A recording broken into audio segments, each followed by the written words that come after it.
एक समय की बात है। एक शांतिपूर्ण गांव के किनारे एक घना जंगल था। उस गांव में एक साधु रहते थे जिनका नाम महात्मा धीरानंद था।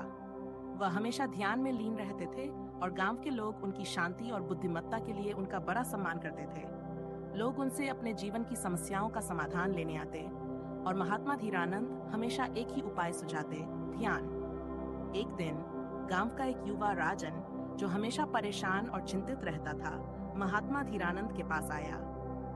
उसने निराश स्वर में कहा, गुरुजी, मेरा मन कभी शांत नहीं रहता।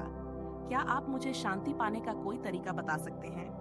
महात्मा धीरानंद ने मुस्कुराते हुए कहा, बेटा, शांति पाने के लिए तुम्हें ध्यान का अभ्यास करना होगा। ध्यान ही वह रास्ता है जो तुम्हें भीतर की शांति से जोड़ता है।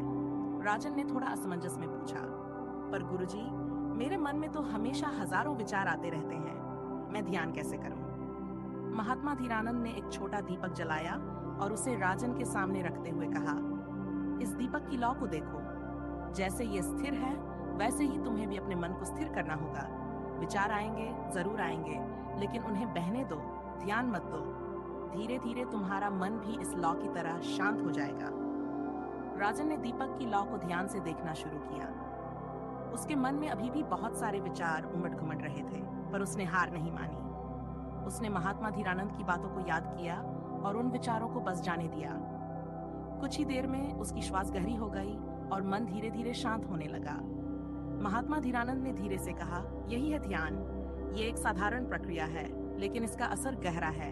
इसे रोज अपनाओ, तभी तुम सच्ची शांति पा सकोगे। राजन ने प्रण लिया, मैं रोज ध्यान करूंगा। उसने महसूस किया कि ध्यान केवल एक तकनीक नहीं, बल्कि यह आत्मा से जुड़ने का एक गहरा साधन है। कुछ ही दिनों में उसका जीवन बदलने लगा। उसकी चिंताएं कम हो गई और वह हर स्थिति में शांत और स्थिर रहने लगा। अब वह उन विचारों से परेशान नहीं होता था। गांव के और भी लोग महात्मा धीरानंद के पास आने लगे और राजन अब उनकी मदद करने में भी जुट गया।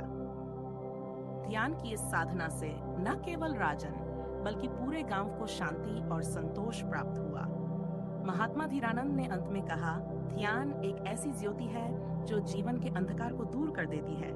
जो भी इसे अपनाता है, वह सच्चे आनंद और शांति का अनुभव करता है। राजन और गांव के सभी लोगों ने इस अनमोल शिक्षा को अपने जीवन का हिस्सा बना लिया।